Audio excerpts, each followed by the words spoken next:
আমাদের নিত্যনৈমিত্তিক জীবনে যেসব ঘটনাসমূহ ঘটে সেগুলো কি একবারই ঘটে? পুনরাবৃত্তি হয় না সেই ঘটনার? যারা গল্প লেখেন বেশিরভাগ ক্ষেত্রেই তারা অনুপ্রেরণা নেন জীবন থেকে, সমাজ থেকে। একটা গল্পের মাধ্যমে লেখক বা লেখিকা যে ঘটনার কথা বলেন, গল্পের সেই কল্পিত জগতেও কি সে ঘটনা একবারই ঘটে? নমস্কার, ইকো ফ্রেন্ডলি প্রোডাকশনে আজ আপনার জন্য রিয়া ভট্টাচার্যের লেখা গল্প কালবিদিশার বেদননামা।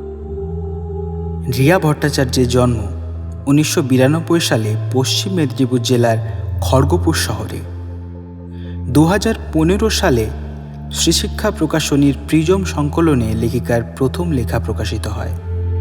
লেখিকার প্রথম একক বই কর্পোরেট পাবলিকেশন থেকে স্মৃতিমেদুর গল্পগুলো।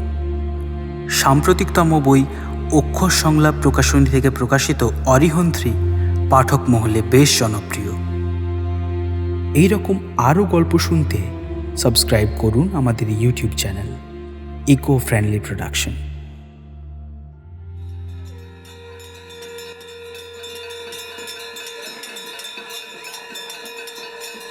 ম্লান প্রদীপের স্তিমিত শিখা যেন আগুন লাগিয়েছে জাহ্নবী বক্ষে। হাজার তারার মালিকায় যেন উপাসনাভিষেক চলছে কলঙ্কবতীর। স্থান বারাণসী। গোধূলির রক্তিমাভা যেন এক খাবলা সিঁদুর ছড়িয়েছে সন্ধ্যা বেদিকায়। সংস্কৃত মন্ত্রোচ্চারণের সাথে সাথে প্রজ্বলিত দীপমালিকার ছন্দবদ্ধ নৃত্যে আরতি হচ্ছে ভারতের প্রধানা তটিনীর গঙ্গা দেবীর। গিরিরাজ সুতা গঙ্গোত্রী গলিত হয়ে সুধারসে জারিত করেছেন মানব সভ্যতা, ধারণ করেছেন পঙ্কিলতা। আজ সকালে ট্রেনে রিমি, অর্চিষা আর রিমির অমিয়দা এসেছেন বেনারসে। উদ্দেশ্য নদীমাতৃকার বুকে শান্তির নীড়ে কিছুদিন একান্তবাস। অর্চিষা ও রিমি কাজ করে একই পত্রিকা দপ্তরে। অমিয়দা সরকারি কর্মী। তিনজনেই বড়ই ভালো বন্ধু। শহুরে কৃত্রিমতার আবর্তে তারা হাঁপিয়ে উঠছিল দিন দিন। বারাণসী শহরের অলিতে গলিতে বাস করে প্রাণ প্রাচুর্যতা, আধ্যাত্মিকতা, সঙ্গীত ও রহস্যমুখীনতা। এই যে স্বয়ং শিবশম্ভুর আপন আবাস, ভাগীরথী তীরে ভগবানের পরমাশ্চর্য লীলাভূমি, যেথা স্বয়ং অন্নপূর্ণার দরবারে দেবী সরস্বতীর আশীর্বাদ ঝরে পড়ে। নানা আকারের কাঁসর ঘণ্টা শঙ্খধ্বনির সঙ্গে চলছে আরতি। ভিড়ের মুখে মুখে ধ্বনিত হচ্ছে জয় গঙ্গা মাইয়া। রিমি চুপ করে দাঁড়িয়ে রয়েছে ঘাটের সিঁড়ির এক কোণে। বেনারসের গঙ্গারতি দর্শন সেখানে বেড়াতে আসা প্রত্যেক পর্যটকের স্বপ্ন। একটু দূরে পাতার ভেলায় অনেকের মতোই ফুল ও প্রদীপ জ্বালিয়ে ভাসিয়ে দিচ্ছে অর্চিষা। মানুষের বিশ্বাস, জলে ভেসে যাওয়া দীপাধার সাথে করে নিয়ে যায় মানুষের শোক, বেদনা, কষ্টগুলোকে। এছাড়া পরম পবিত্রা জাহ্নবীর উদ্দেশ্যে শ্রদ্ধা জ্ঞাপন তো আছেই। ঘাটে সাধারণ মানুষজনের সাথে ভিড়ে মিশে আছেন সাধু সন্ন্যাসীরা। এই যে বন্ধনের মাঝে করা প্রকৃত মুক্তি অনুসন্ধান, তাতে কি সত্যই পরিতৃপ্ত হয় আত্মা? আরতি শেষে ধীরে ধীরে ফাঁকা হচ্ছে দশাশ্বমেধ ঘাট। নদীর স্রোতে দুলতে দুলতে দীপমালারা এগিয়ে চলেছে নিরুদ্দেশের পথে। রিমিকে পেছনে আসতে বলে অর্চিষাকে নিয়ে কিছুটা এগিয়ে গিয়েছেন অমিয়দা। রিমি তন্ময় হয়ে দেখছে ঘাটের অন্য পাশে জ্বলন্ত সবাধার। শরীরী মোহে অন্ধ মানুষ ভস্মী ভবন শেষে ধোঁয়া হয়ে উড়ে চলেছে একান্ত নিবৃত্তির পথে। বহতা প্রাণের তীরে মৃত্যুলব্ধ মুক্তির আয়োজন। ঘাটের এক পাশে যেখানে অন্ধকার চটলা বেঁধে নোঙর করেছে সিঁড়ির ধারে, কালো কাপড় পরিহিত এক শীর্ণকায় সাধুবেশী ব্যক্তি গঞ্জিকা সেবনে রত। জ্বলন্ত চিতার সাথে সাথে কেন জানে না রিমির বারবার নজর চলে যাচ্ছে লোকটির দিকে। কালো কেশজাল জটাবদ্ধ হয়ে ছড়িয়ে আছে পিঠে। অন্ধকার মাখা কোনো জীবন্ত প্রেত যেন ঠোঁটের আগায় জ্বালিয়েছে অগ্নিস্ফুলিঙ্গ। বন্ধ চোখের অন্দরে খেলা করছে অচিন্তনীয় গাম্ভীর্য। রিমির একটা চরম খারাপ স্বভাব রয়েছে। সে সাধু সঙ্গ করতে ভালোবাসে না, কোনো ধর্মীয় বাণী শোনার জন্য নয়, তাদের অতীত জীবন ও এই পথে কেন এলেন সেই সম্পর্কে অনুসন্ধিৎসার জন্য। রিমি দেখেছে বেশিরভাগ সাধুর অতীত জীবনে লব্ধ কোনো আঘাত তাদের বাধ্য করেছে এই রাস্তায় আসতে।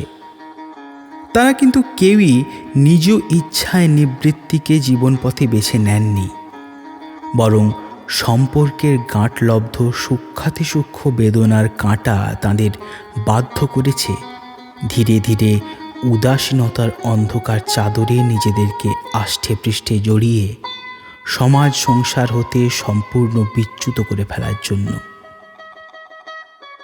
এই সন্ন্যাসীকে দেখার পর থেকেই মনের ভেতরটা কেমন যেন উসখুস করছে রিমির। লেখক জাতির বোধহয় এটাই সমস্যা। পথে ঘাটে যেখানে সেখানে চলমান গল্প খুঁজে পায় তারা। আলাপ কিভাবে করবে বুঝে উঠতে পারছিল না রিমি। এদিকে সময় বড্ড কম। অমিয়দারা ফিরে এলে কোনো মতেই আলাপ করা সম্ভব হবে না। অমিয়দা এখানে ছুটি কাটাতে এসেছেন। এসব হুজুগে বাচালতা কোনো মতেই বরদাস্ত করবেন না। ইতস্তত করতে করতে রিমি এগিয়ে গেল সন্ন্যাসীর দিকে।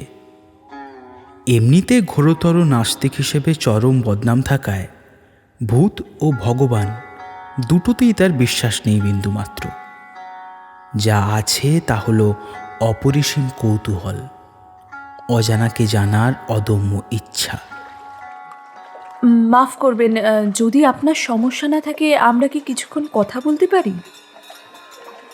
যথাসাধ্য স্বতঃস্ফূর্তভাবে বলার চেষ্টা করলেও নিজের অজান্তেই কেঁপে গেল রিমির গলার স্বর। ভয় নাকি অজানা আশঙ্কা তা সে জানে না। চোখ খুললেন সন্ন্যাসী। জ্বলন্ত ভাঁটার মতো গনগনে চোখে মুহূর্তকাল চেয়ে রইলেন তার দিকে। তারপর চোখের ইশারায় পাশে বসতে বললেন। কিছুটা তফাৎ রেখে সন্ন্যাসীর বসা সিঁড়ির এক ধাপ নিচেই বসল রিমি। চোখে অনন্ত জিজ্ঞাসা।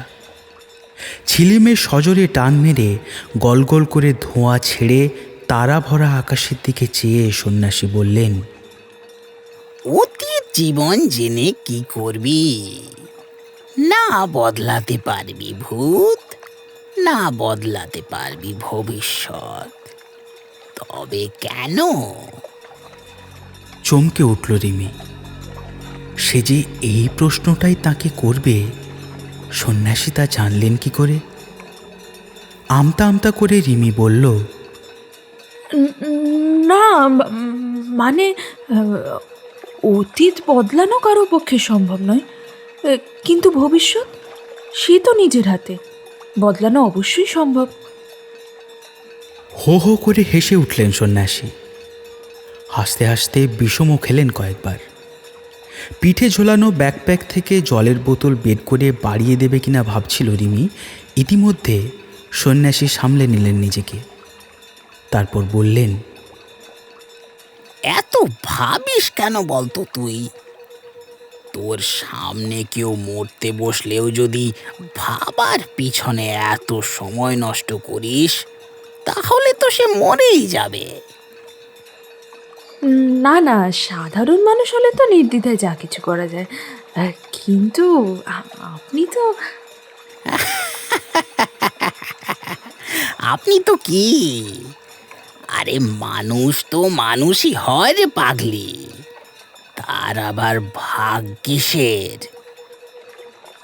আসলে সাধুদের অনেক বাছবিচার থাকে তো, তাই আর কি।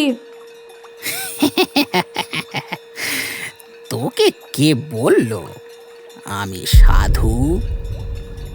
সাধু কাকে বলে জানিস?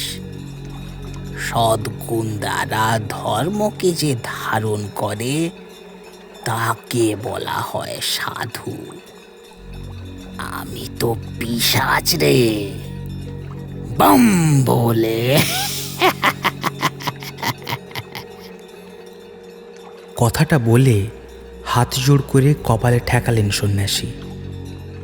বিস্ময়াবিভূত হয়ে স্থির দৃষ্টিতে চেয়ে বসে রইল রিমি। অতীতের কবর খুঁড়িস না, যে লাশ বেরোবে তার গন্ধ সইতে পারবি না রে তুই। ভুল ভাবছেন, আমার কারবারটা লাশ নিয়েই। যত রাজ্যের পুরাতনই গলিত সব ব্যবচ্ছেদ করি আমি, ফলের ভয় পাই না। তুই ভয় না পেলেও তোর পরিবার ভয় পায়, তারা কিন্তু মেনে নেবে না। মুচকি হাসে রিমি। পরিবার? হ্যাঁ, অমিয়দা ও অর্চিষা তার পরিবার বটে, কিন্তু আদপে কি সে বদ্ধ, নাকি সকলেই কেবল নিজেকে ফাঁকি দেওয়ার কৌশল মাত্র? সন্ন্যাসী কি বুঝলেন রিমি জানে না। স্মিত হেসে ছিলিমে আরও একবার টান দিয়ে সন্ন্যাসী বললেন,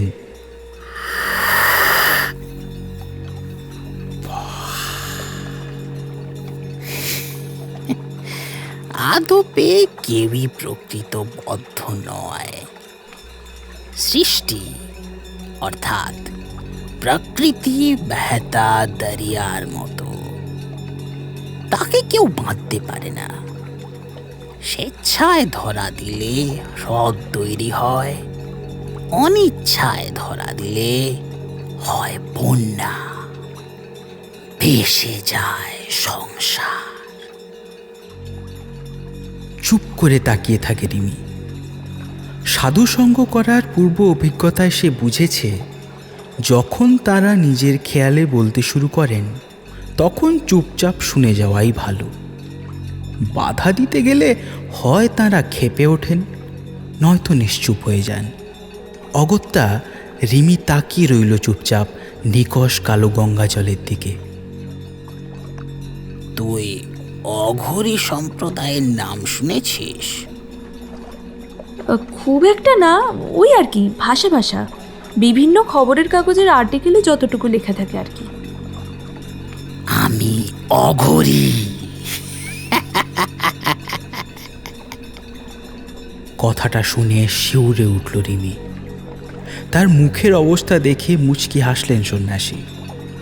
দুপাশে মাথা দোলাতে দোলাতে বললেন, তুইও বড্ড সাধারণ বুঝলি, আমাদেরকে এত ভয় পাওয়ার কিছু নেই রে। অঘোরীদের সম্পর্কে সম্পূর্ণ ধারণা না রেখেই তোরা আমাদের ভয় পাস। ভক্তি তোদের ওপরের আবরণ মাত্র। না মানে, আমি শুনেছিলাম অঘরীরা শ্মশানে মশানে বা ওই পার্বত্য গুহায় দল বেঁধে থাকে, কারোর সঙ্গে কথা বলেন না, কাঁচা মাংস খায়। ভুল ভুল ভুল ভুল ধারণা। আমরা দুনিয়ার শত জঞ্জাল আপন করে আত্মস্থ করি যাতে যাতে তোরা ভালো থাকতে পারিস। রিমি, তাড়াতাড়ি এদিকে এসো, অর্চির পা মুচকে গেছে। কিছু একটা বলতে যাচ্ছিল রিমি, আচমকাই তার কানে এলো অমিয়দার কণ্ঠস্বর। তড়িঘড়ি উঠে এগোতে গেল রিমি। ঠিক তখনই একটা লিকলিকে আঙুল বিশিষ্ট বজ্র কঠিন হাত খপ করে চেপে ধরল তার কবজির কাছটা। যাচ্ছিস কোথায়? যাচ্ছিস কোথায়? কথা শেষ হয়নি এখনো। যাবি না? যাবি না? কি কি কি- কি করছেন কি? ছাড়ুন, ছাড়ুন বলছি। দেখুন, আমায় যেতে হবে, কথা পরে শুনবো। আজ আসছি। অঘরী সন্ন্যাসীর চোখের ওই অসহ্য রাগ যেন পুড়িয়ে ফেলছিল রিমিকে। এক শ্বাসরুদ্ধকর ভয় শিরায় শিরায় ছড়িয়ে দিচ্ছিল বরফকুচি। এদিকে ইতিমধ্যে বার কয়েক চিৎকার করে ডেকে ফেলেছেন অমিয়দা। রিমি প্রায় জোর করে হাতটা ছাড়িয়ে সিঁড়ি ভেঙে দৌড় দিল ওপরে। পেছন থেকে ভেসে আসছিল একটা চাবুক কণ্ঠস্বর। ঠিক করলি না তুই? তোকে আসতেই হবে আবার।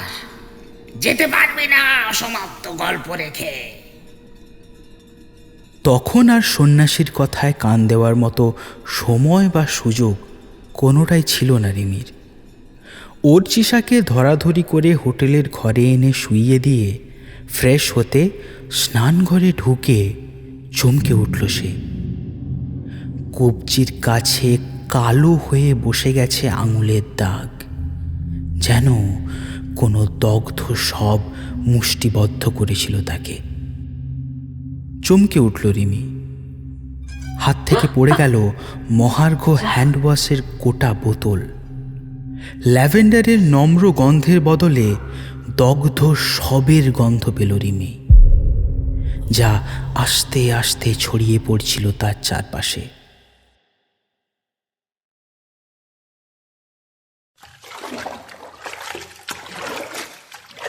অথই কালো জল চারিদিকে। ধীরে ধীরে তলিয়ে যাচ্ছে রিমি কাল গঙ্গার অন্দরে। নিঃশ্বাস বন্ধ হয়ে আসছে। মুষ্টি ছুড়ে দিচ্ছে আলগা করে প্রাণপণে কিছু আঁকড়ে ধরা স্পৃহায়। নাক মুখ দিয়ে গল গল করে প্রবেশ করছে পুঁতি গন্ধময় পাঁক। রিমি ধসে যাচ্ছে ধীরে ধীরে নিচের দিকে। অন্ধকারের অশ্রু জল গ্রাস করে নিচ্ছে তার শরীর। ছটফট করে হাত পা ছুঁড়েও পারছে না ভেসে থাকতে। দূরে কোথাও যেন বাজছে দ্রিম দ্রিম বাজনার সুর, আদি মানবের মৃত্যু উৎসবের অভিষেক বাদন। শরীর ক্লান্ত হয়ে ছেড়ে দিচ্ছে হাল। মৃত্যুর কাছে এবার সত্যি হেরে যাচ্ছে সে। শেষবার মৃত্যুর কাছে চরম আত্মসমর্পণের আগে গলা ফাটিয়ে চিৎকার করে উঠল রিমি।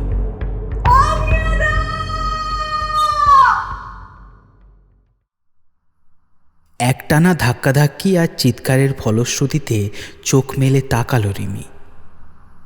ঘোলাটে চোখে যেন ঝাপসা দেখছে চারপাশ। ভোরের সোনালি রোদ্দুর জানালা দিয়ে গলে জায়নামাজ বিছিয়ে দিয়েছে হোটেলের মেঝেতে। বিছানায় তার পাশে উদ্বিগ্ন মুখে বসে আছে অর্চিষা, আর দুহাতে তাকে ঝাঁকাতে ঝাঁকাতে নাম ধরে ডাকছেন অমিয়দা। অতি কষ্টে রিমি হোটেলের ধপধপে বিছানায় উঠে বসল।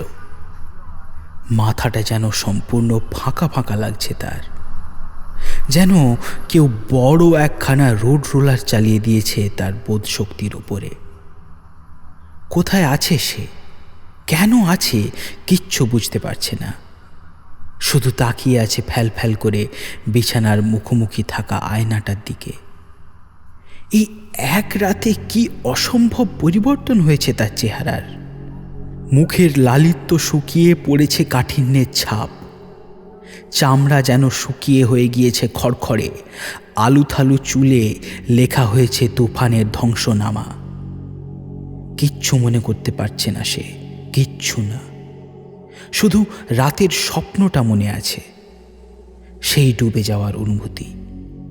কালের শব্দমঞ্জিরে শোনা মৃত্যু ঘণ্টা দ্রিমি দ্রিমি সুর। কোনো ক্রমে কথা বলল রিমি।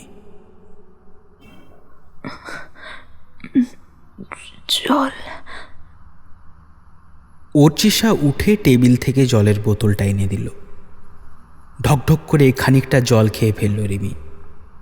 এখন একটু স্বস্তি বোধ করছে সে। শ্বাস পড়ছে ধীরে ধীরে। মনে পড়েছে সব কিছু, গতরাতে গঙ্গা পাড়ে অঘরী সাধুর সাথে সাক্ষাৎকারের ঘটনাটিও। তোমার কি হয়েছে রিমি? ভোর রাতে অমন বিকট চিৎকার দিয়ে হাত পা ছুড়ছিলে কেন? তুমি চিৎকারে শুনলে? হ্যাঁ, ম্যাডাম আমার ঘুমের মধ্যে এমন লাথি কষিয়েছেন যে আমি সোজা মেঝে থেকে পড়েছি। খেঁকিয়ে উঠে বলল অর্চিষা। আচ্ছা, তোর কোথাও লাগেনি তো? সরি রে। না, লাগবে কেন? সোজা পেছনে মেরেছিস লাথি ঘুমের মধ্যে।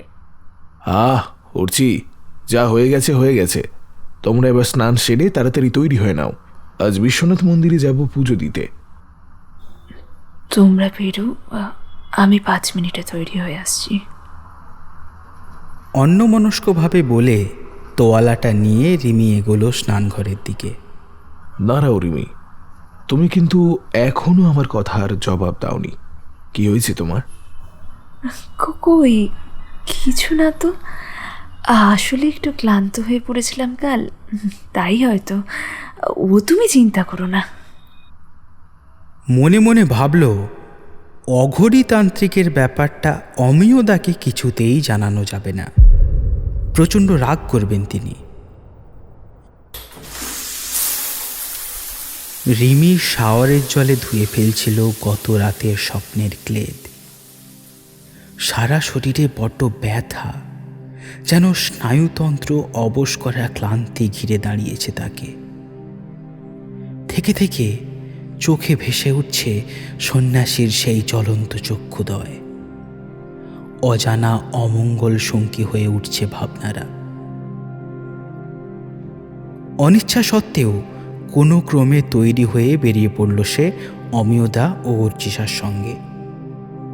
কাশী বিশ্বনাথ মন্দির 12 জ্যোতির্লিঙ্গের অন্যতম। শিবভূমিতে এখানে ত্রিদেবের অমোঘ শক্তিমালা একত্র বাস করে। স্বয়ং অন্নপূর্ণার দরবারে প্রতিদিন অন্ন জল পায় অভুক্ত মানব। দেবাদিদেবের চরণ ছুঁয়ে বয়ে চলে পুণ্যতোয়া ভাগীরথী। বেদ বেদান্ত উপনিষদ ছুঁয়ে সঙ্গীত হয়ে বাতাসে ভেসে বেড়ায় জ্ঞানমালিকা। মোক্ষ সন্ধানে বারবার ছুটে আসে সন্ত হতে সাধারণ। পুজোর ডালি হাতে গর্ভগৃহে প্রবেশ করল অর্চিষা। অমিয়দার নামে সংকল্প করে পুজো দেওয়া হবে। ভিড়ে মিশে দুহাত জোড় করে দাঁড়ালো তারা।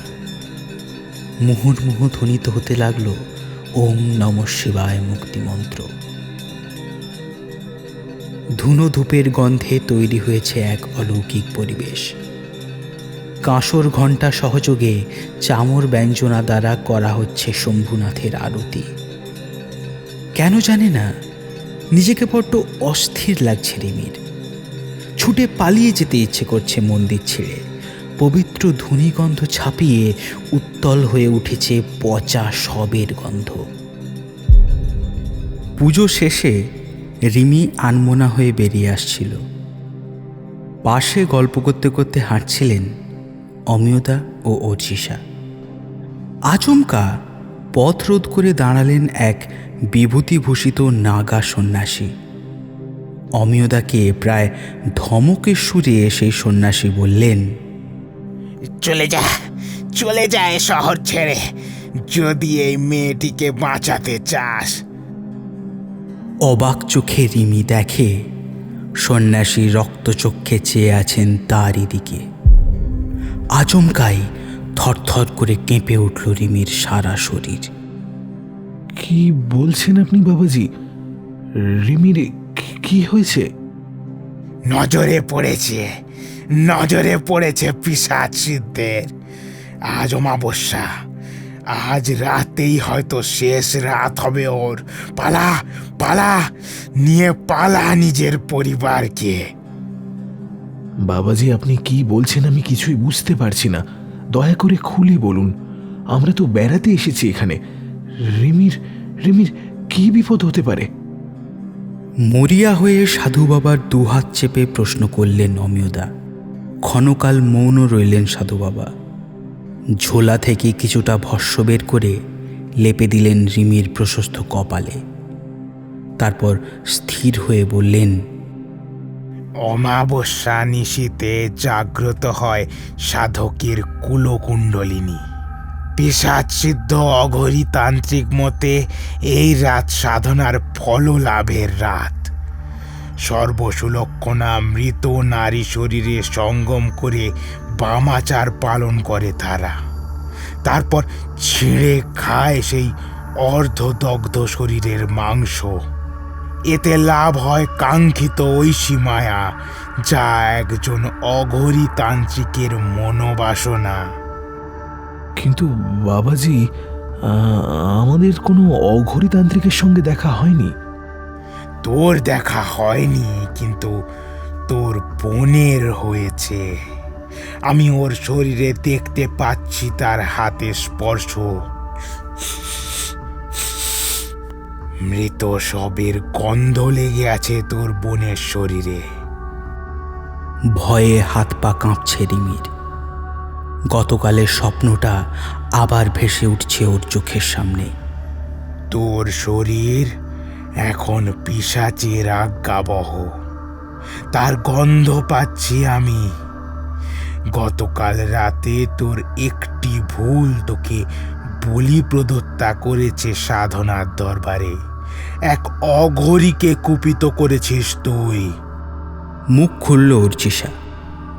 কিন্তু কিন্তু বাবাজি, আমি শুনেছি অঘরীরা বড্ড ভালো হন। রোগ জীর্ণ মানুষের রোগ মুক্তি ঘটাতে পারেন এক লহমায়। ঠিকই শুনেছিস।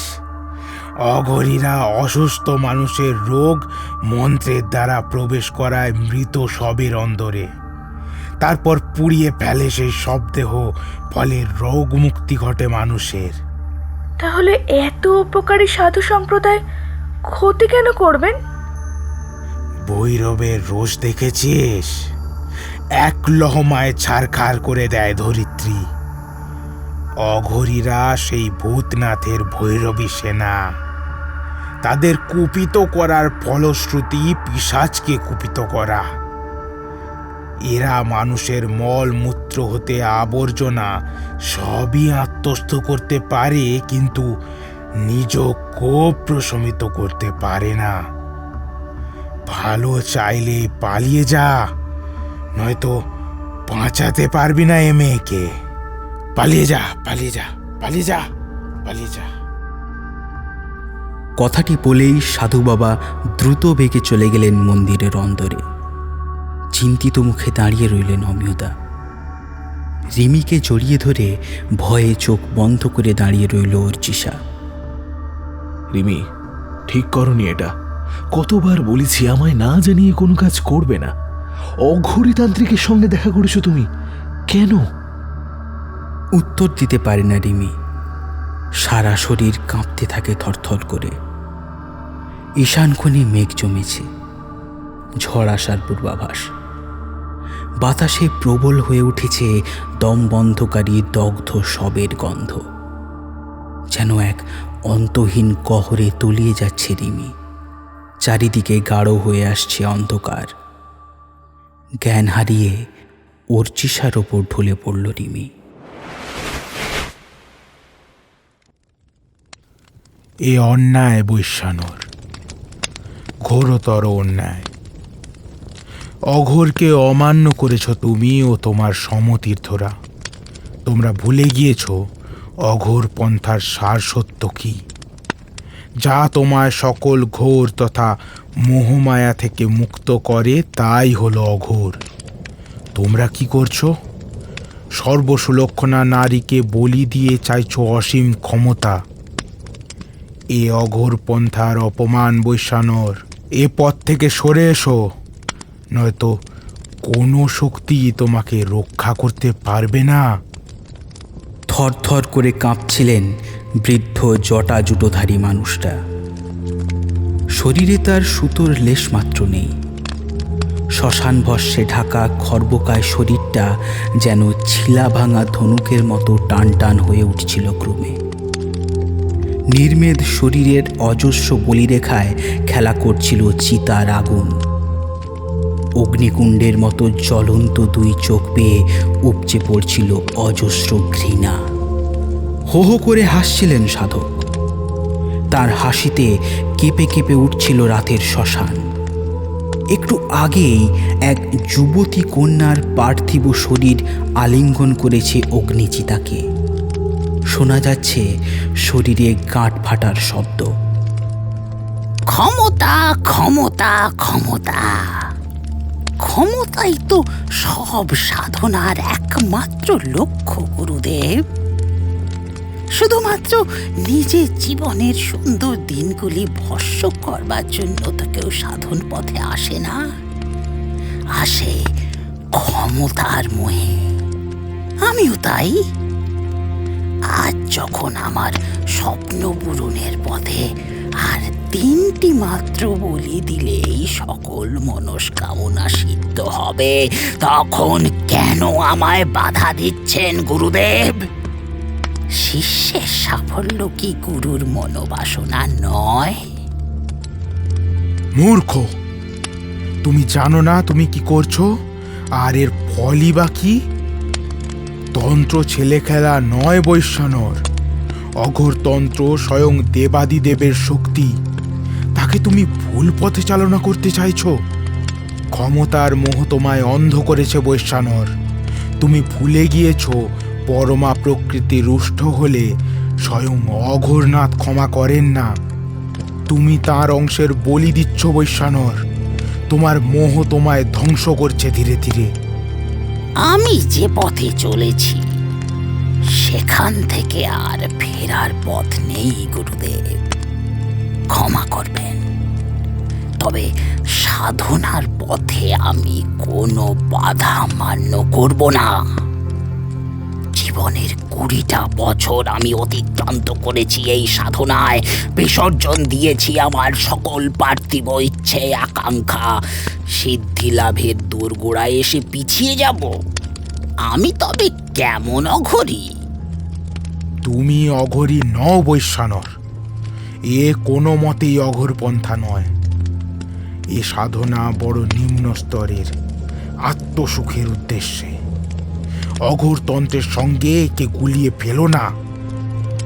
ক্ষমা করবেন গুরুদেব, তবে আপনার সকল শিষ্যরা আমার সঙ্গে যোগ দিয়েছে এই সাধনায়। আপনার একার সাধ্য নেই আমায় আটকাবার। আপনার চোখের সামনেই বিশ্বের সবচেয়ে ক্ষমতাধর অঘরী হিসেবে উচ্চারিত হবে বৈশ্যানরের নাম। আপনার চোখের সামনেই এই সমগ্র বিশ্ব হবে আমার পদানত। আপনি আটকাতে পারবেন না গুরুদেব, কিছুতেই পারবেন না, কিছুতেই পারবেন না। আমি আটকাবো তোমায় বৈশ্যানর? একজন অঘরীর শক্তিকে অপমান করার স্পর্ধা করেছো তুমি।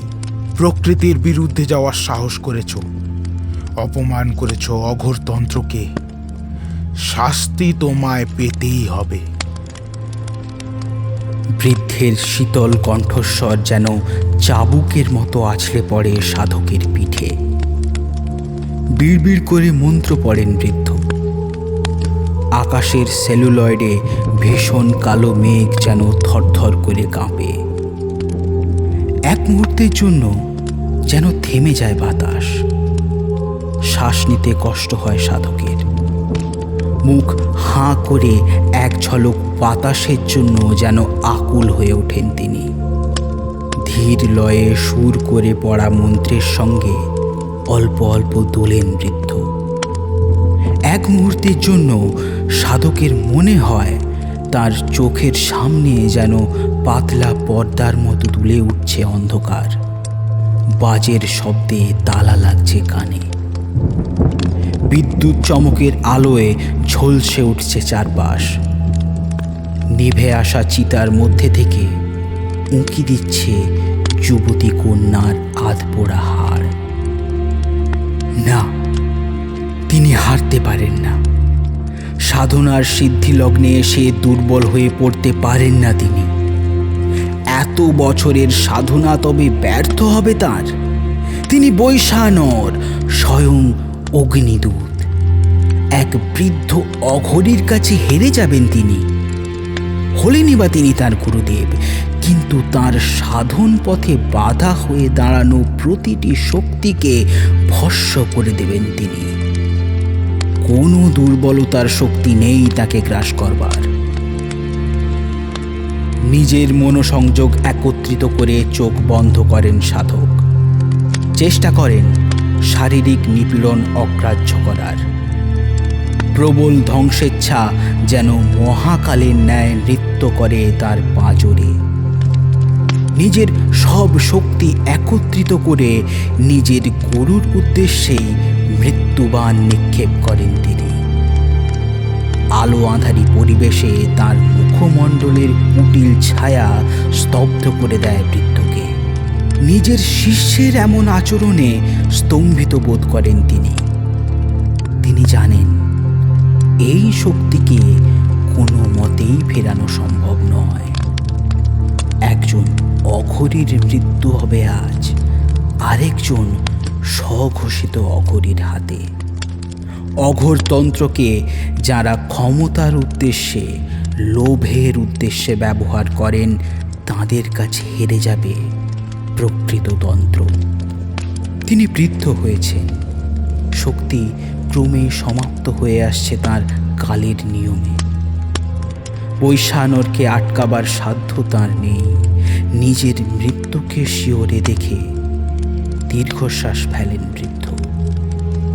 শেষ পর্যন্ত শিষ্যের হাতে নিধন হবে তার। শরীর জুড়ে প্রবল কম্পনের সৃষ্টি হয় বৃদ্ধ সাধকের। যেন অদৃশ্য কেউ ফালা ফালা করে চিরে ফেলে তার সমস্ত শরীর। চামড়া ফেটে বেরিয়ে আসে রক্ত। বিকৃত মুখভঙ্গি করে নিজেরই আসনে লুটিয়ে পড়েন বৃদ্ধ। মুখ থেকে বেরিয়ে আসে, তুমি তুমি ভুল করছো বৈশানর, তুমি পাপ করছো। দেবাদিদেব মহাদেব তোমায় ক্ষমা করবেন না। হর হর মহাদেব। গুরুর ক্ষতবিক্ষত শরীরের সামনে স্তব্ধ হয়ে বসে থাকেন সাধক। মেঘ সরে গিয়ে আকাশে ফের উঁকি মারল ধারালো কাস্তের মতো চাঁদখানা। এক অপার্থিব আলোয় ঢেকে আছে আকাশের মুখোশ। দ্রিম দ্রিম সুরে পর্দার ওপারে বাজছে কালের মৃত্যু ঘণ্টা। আশেপাশের গাছের আড়ালে অপেক্ষারত গৃধ্ররাজ মাঝে মাঝেই ধৈর্য হারিয়ে ডেকে উঠছে কর্কশভাবে। শ্মশান ভূমে জ্বলছে গুটি কয়েক চিতা।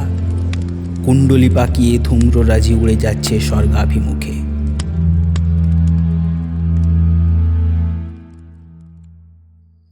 এক বিবস্ত্রা কন্যার মৃতদেহ শায়িত রয়েছে ভূমির ওপরে। চারপাশে সিঁদুরের গণ্ডি, যেন বলি প্রদত্ত কোনো নধর ছাগ শিশু। এক পার্শ্বে করটির অন্দরে ভাসছে তরল উত্তেজক। কারণ বাড়ি।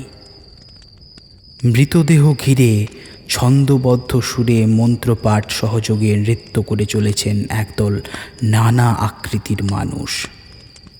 পরনে কালো কাপড়, শরীর লিপ্ত ভস্মাধারে। লাল টকটকে চোখে লেখা আছে আজন্ম ধ্বংসিকা। বড্ড ঝাপসা লাগছে দৃষ্টিগুলো। চোখ রুগড়ে আচ্ছন্ন দৃষ্টিতে তাকায় রিমি আবার। যেন কোনো সেলুলয়েডের দৃশ্য পরিবর্তন হচ্ছে তার চোখের সামনে। অন্ধকারের চাদর এবার আষ্ঠে পৃষ্ঠে জড়িয়ে ধরেছে আকাশের পটভূমিকে। মৃতদেহটা আস্তে আস্তে স্পষ্ট হচ্ছে তার চোখে। বিদ্যুৎ পৃষ্ঠের মতো চমকে উঠল রিমি। মৃতদেহটা আর কারো নয়, তার নিজের। এই তো সেই শুয়ে রয়েছে শ্মশান ভূমিতে, কামিনী গাছের ঝড়স্খলিত ডালের মতো। আচমকা বাজনার শব্দ আরও দ্রুত হয়ে উঠল, যেন দৈববাণী নেমে এলো বৈরাগ্যের ভূমে। বলি চাই। সেদিনের সেই ঘাট পার্শ্বে স্থিত সাধু এগিয়ে এলেন তার মৃতদেহের দিকে। দুহাত জোড় করে আকাশের দিকে তাকিয়ে কি সব বিড়বিড় করলেন। এক খাবলা সিঁদুর তুলে মাখিয়ে দিলেন কপালে। করটি হতে ছিটিয়ে দিলেন কারণ বাড়ি। আচমকা মনে পড়ল, আজ তো সূর্যগ্রহণ। আজকের রাতে সাধকের কুলকুণ্ডলিনী জাগ্রত হয়, পিশাচী শক্তি পৌঁছয় ক্ষমতার শিখরে। সাধক এখন বারবার প্রবেশের চেষ্টা করছেন রিমির মৃতদেহের দুপায়ের মাঝের অনন্ত গহরে, কিন্তু রাইগের মর্টিসের ফলে দেহ শক্ত হয়ে যাওয়ায় প্রবেশ করতে অসফল হচ্ছেন বারবার। ক্রুদ্ধ হয়ে কামড় বসাচ্ছেন হেথায় হোথায়, খাপলে তুলে নিচ্ছেন কাঁচা মাংস। কষ বেয়ে গড়িয়ে নামছে কালচে রক্ত। ঘেন্নায় গা শিউরে উঠছে রিমির। প্রাণপণে চেষ্টা করে চলেছে সেই স্বপ্ন থেকে বেরোনোর। ভালো লাগছে না, কিচ্ছু ভালো লাগছে না তার, কিন্তু পারছে না। ওই তো চোখের সামনে একের পর এক সরে যাচ্ছে পর্দাগুলো, চাইলেও আটকাতে পারছে না সে। রক্তচক্ষু সাধকের হাতে উঠে এসেছে সিঁদুর মাখানো চকচকে ছুরি। প্রবল আক্রোশে তিনি তা প্রবেশ করিয়ে দিয়েছেন রিমির দুপায়ের মাঝে। ফিনকে দিয়ে বেরিয়ে আসছে রক্ত, সাথে কুণ্ডলি পাকানো নাড়ি ভুঁড়ি। সেসব চেটে চেটে খাচ্ছেন অন্যান্য মানুষেরা। সাধক হো হো করে হাসছেন, মুখে মেখে নিচ্ছেন রক্ত। বাকিরা খুবলে খুবলে খাচ্ছে কাঁচা মাংস। জ্বলন্ত চিতায় পটপট শব্দে ফাটছে খুলি। চোখের সামনে অন্ধকার হয়ে আসার আগে গলা ফাটিয়ে শেষবারের মতো চিৎকার করল রিমি।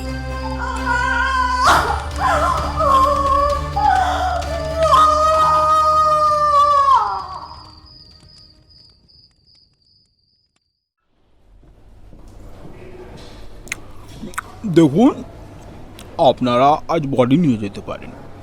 আসলে নৃশংসভাবে মৃত্যু তো, ময়না তদন্তে তাই একটু বেশি সময় লেগে গেল আর কি। রিমির খুনিদের ধরতে পারবেন স্যার? দেখুন, যতদূর মনে হচ্ছে এটা কোনো তন্ত্রমন্ত্রের ঘটনা। এদিকে সব আকচার করতে থাকে। আমরা চেষ্টা করব আমাদের মতো অপরাধীকে ধরার। আপনারা বডিটা নিয়ে যান। মাথা দোলাতে দোলাতে অর্চিষাকে নিয়ে করিডোর ধরে এগিয়ে গেলেন অমিয়দা। কিছু ফর্ম্যালিটি শেষে দেহ নিয়ে ফিরবেন কলকাতায়। ট্রেন এগিয়ে চলেছে দুলতে দুলতে কল্লোলিনী তিলোত্তমার দিকে। সাথে চলেছে তারাও। যাওয়ার সময় তিনজনে ছিল পাশাপাশি, আর আজ রিমি চলেছে কফিনে শুয়ে। হাসি উচ্ছ্বাসগুলো যেন ভেসে গেছে জাহ্নবীর বুকে, একরাশ স্মৃতির যজ্ঞদ্বীপ হয়ে। এদিকে প্রয়াগে গঙ্গার ঘাটে ভর সন্ধ্যায় এক কালো কাপড় পরিহিত শীর্ণ সন্ন্যাসীকে দেখে চমকে উঠেছে বছর 22-এর মালবিকা আইয়ার। অজানা আশঙ্কায় কেঁপে উঠেছে তার মন। পরিষ্কার গঙ্গা তীরে নাকে ভেসে এসেছে শবদাহের গন্ধ। তার টুইটার অ্যাকাউন্টে জ্বলজ্বল করছে আজকের বিচিত্র অভিজ্ঞতার গল্প। ওদিকে তখন দুটো ভাঁটার মতো চোখে জ্বলে উঠেছে উৎসাহের আগুন। বলি প্রদত্তা আরেক সর্বসুলক্ষণা মানবীকে দেখে।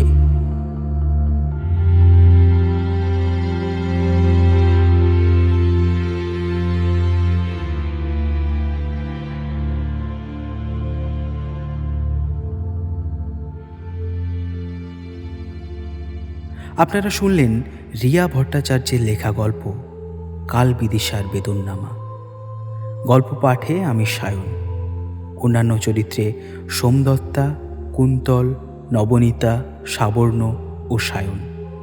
সমগ্র প্রোডাকশন ও সাউন্ড ডিজাইনে সাবর্ণ, পোস্টার ডিজাইনে কৃষ্ণেন্দু। আমরা খুব তাড়াতাড়ি আবার হাজির হব আরও একটি গল্প নিয়ে। ততদিন be eco friendly, listen to eco friendly.